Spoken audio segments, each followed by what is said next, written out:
Assalamualaikum warahmatullahi wabarakatuh. Di video kali ini kita akan berdiskusi mengenai burnout akademik.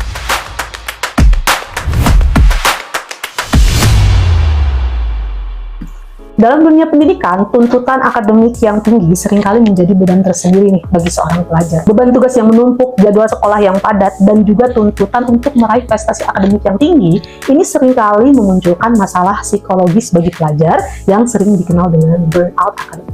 Nah, burnout itu merupakan sebuah kondisi kelelahan atau kewalahan baik secara fisik, mental, dan juga emosional. Pelajar yang mengalami burnout biasanya mereka mengalami kondisi di mana motivasi belajar mereka tuh menurun, dan juga mereka merasa lelah tanpa alasan yang jelas, atau mereka kehilangan minat gitu dengan pelajaran yang dulu mereka senangi. Burnout itu beda ya dengan perasaan lelah biasa atau perasaan bosan atau malas. Kalau perasaan lelah biasa itu bakalan hilang ketika kita tuh istirahat atau ketika kita tidur.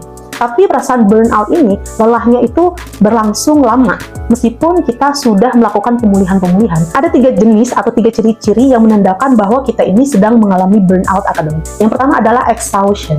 Yang kedua adalah cynicism. Yang ketiga adalah inefficacy. Exhaustion adalah perasaan benar-benar lelah gitu ya. Benar-benar kita tuh merasa kewalahan, merasa lelah. Lelahnya ini tidak hilang hanya dengan istirahat atau hanya dengan tidur. Yang kedua adalah cynicism. Perasaan bahwa kita menganggap belajar tuh nggak bermakna. Kita menganggap bahwa belajar itu cuma buang-buang waktu atau hal yang sia-sia. Dan tanda yang ketiga adalah inefficacy. Perasaan tidak berdaya. Perasaan kalian tidak merasa kompeten atau kalian tidak cukup pintar gitu untuk menghadapi tugas-tugas sekolah. Nah, ketiga tanda ini bisa terjadi secara bersamaan atau secara bertahap. Intinya kalau misalkan kalian menghadapi 3 hal ini, berarti kalian sedang berada dalam kondisi burnout akademik dan harus segera ditangani. Nah, apa aja sih dampak yang bisa disebabkan oleh burnout akademik? Yang pertama adalah penurunan prestasi akademik. Dia akan menyebabkan fokus kita ini terpecah gitu, atau kita tuh sulit fokus ketika sedang belajar. Burnout juga bisa membuat kita meninggalkan tugas-tugas yang pada akhirnya tugas-tugas itu menumpuk gitu ya, dan akan berdampak pada prestasi akademik kita. Nah, dampak yang kedua adalah kehilangan makna belajar. Jadi, orang yang mengalami burnout akan merasa bahwa belajar ini sia-sia gitu. Mereka tidak bisa menemukan makna kenapa mereka belajar.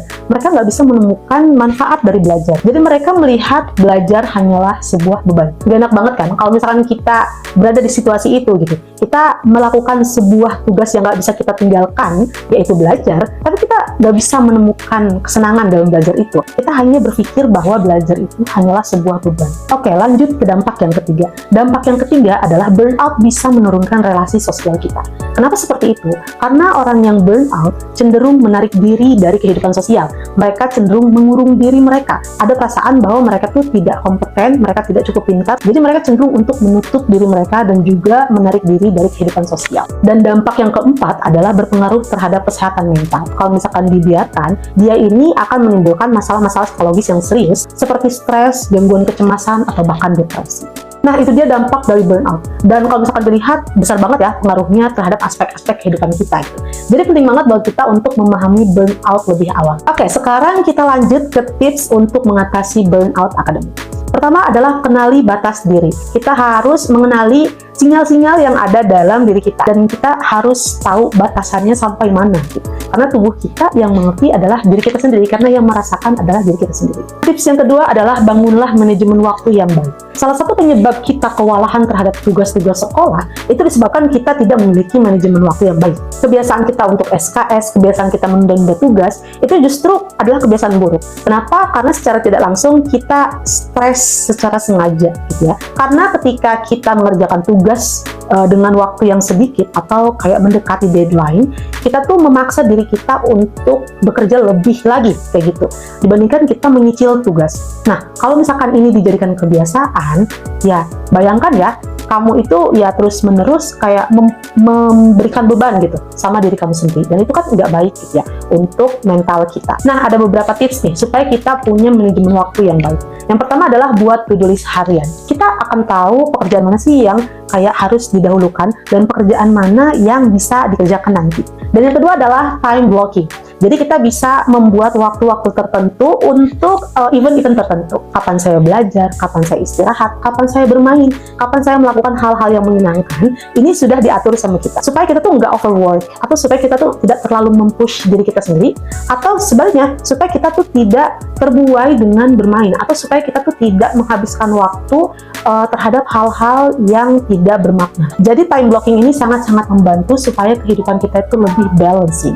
Teknik yang ketiga adalah teknik Pomodoro. Nah, teknik Pomodoro ini adalah belajar, jeda sedikit, belajar, jeda sedikit, belajar, jeda sedikit, kayak gitu. Dibandingkan kita belajar non-stop selama 3 jam, ya, 25 menit belajar, 5 menit istirahat, 25 menit belajar, 5 menit istirahat, ini akan lebih baik, jauh lebih baik dibandingkan kita 3 jam belajar non-stop. Ini yang dinamakan dengan teknik Pomodoro. Teknik selanjutnya adalah istirahat dan tidur yang cukup. Ketika kita tidur dan juga istirahat, kita membantu tubuh dan juga otak kita untuk regenerasi. Jadi penting banget buat kita punya waktu istirahat dan juga tidur yang cukup dan juga berkualitas. Dan tips yang selanjutnya adalah atur pola makan. Kalau kata Adera ini, you are what you eat. Kamu adalah apa yang kamu makan. Jadi asupan yang kita makan itu sangat-sangat berpengaruh terhadap fungsi otak kita. Jadi sayangilah tubuh kamu dengan memberi asupan-asupan yang baik, supaya apa yang dihasilkan juga baik. Oke, tips selanjutnya adalah refleksi rutin. Hal-hal apa atau kejadian-kejadian apa yang kamu syukuri hari ini? Kenapa sih ini tuh penting banget untuk dilakukan? Karena begini, otak kita itu sangat sensitif terhadap hal-hal negatif ya.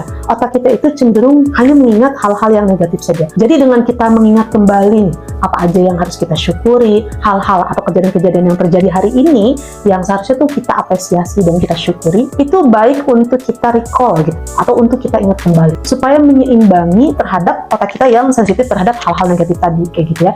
Jadi supaya seimbang gitu ya. Kalau misalkan dalam Islam itu kan husnuzon itu lebih baik ya daripada suuzon, kayak gitu. Nah, tips selanjutnya adalah bicarakan dengan orang yang tepat. Kalau misalkan beban ini terlalu berat dan kalian ngerasa kalian udah cukup kewalahan, coba deh ceritakan kepada teman yang kamu bisa percaya, atau kepada guru BK di sekolah, wali kelas, ataupun orang tua. Luapkan beban yang kamu alami supaya beban yang kamu pikul tuh sedikit lebih ringan. Meskipun kamu tuh nggak menemukan solusi, atau meskipun teman kamu itu tidak bisa memberikan solusi secara langsung, minimal apa yang ada di otak kamu yang semerawut itu bisa terurai atau bisa keluar sehingga membuat beban pikiran kamu lebih ringan. Tips selanjutnya adalah luangkan waktu untuk melakukan hal-hal yang kamu senangi. Produktif itu bukan berarti kamu kerja, belajar. Produktif itu tidak seperti itu. Produktif itu ketika kamu play hard and work hard. Ketika kamu serius berusaha untuk mengerjakan hal-hal yang harus kamu kerjakan atau pekerjaan-pekerjaan kamu juga masih bisa menikmati hal-hal yang kamu senangi. Nah, itu yang dinamakan dengan produktif. Jadi produktif itu bukan overwork ya. Bedakan produktif dengan overwork. Tips selanjutnya adalah menentukan tujuan atau goals yang tepat. Pastikan tujuan atau goals yang kamu tentukan itu memiliki kriteria SMART. Specific, measurable, achievable, realistic, dan time-bounding. Pastikan 5 hal ini menjadi kriteria terhadap tujuan atau goals yang kamu tentukan. Nah, itu dia tips untuk mengatasi burnout akademik. Burnout itu bukan tanda bahwa kamu lemah ya. Burnout itu merupakan sinyal untuk diri kamu bahwa kamu tuh harus beristirahat dengan cukup. Jadi, hal yang kamu lakukan adalah bukan menyerah, tapi istirahat yang cukup, lakukan pemulihan, dan juga ubah pola hidup kamu. Karena belajar itu merupakan perjalanan yang sangat panjang, teman-teman. Jadi, jangan habis terbakar di awal jalan. Oke, jadi cukup sekian video kali ini. Semoga bermanfaat. Wassalamualaikum warahmatullahi wabarakatuh.